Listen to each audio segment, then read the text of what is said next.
శ్రీరామనవమి విశిష్టత. శ్రీరామ జయ రామ జయ జయ రామ. రామనామ స్మరణతో ఆ సీతారామచంద్రస్వామిని ప్రార్థిస్తారు. దశరథుడు కౌసల్య జరిపిన పుత్ర కామేష్టి యాగం ఫలితంగా కలిగిన సంతానం శ్రీరాముడు. దశావతారాల్లో రామావతారం ఒకటి.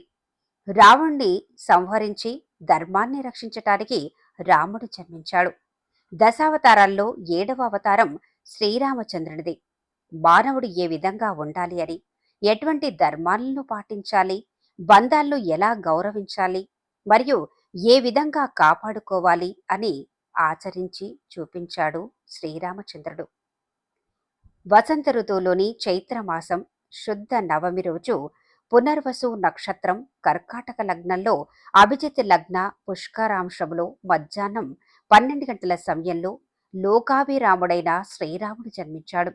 ప్రతి సంవత్సరం ఈ రోజునే శ్రీరామనవమిని జరుపుకుంటాం. ఇదే కాకుండా 14 సంవత్సరాలు అరణ్యవాసం చేసిన తర్వాత ఇదే ముహూర్తంలో సీతా సమేతంగా అయోధ్యలో పట్టాభిషేకం జరిగింది. దానిని పురస్కరించుకొని మనం శ్రీరామనవమి పండుగను నిర్వహించుకుంటాం. ఇదే రోజున సీతారాముల వివాహం జరిగింది కాబట్టి ప్రతి ఏటా ఇదే రోజున వీరి కళ్యాణాన్ని అంగరంగ వైభవంగా జరుపుతుంటారు.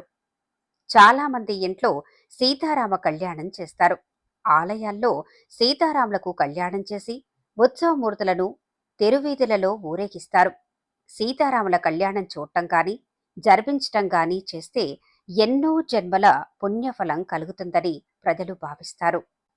ఈరోజు ఉపవాసముండి భక్తి శ్రద్ధలతో పూజలు చేస్తుంటారు.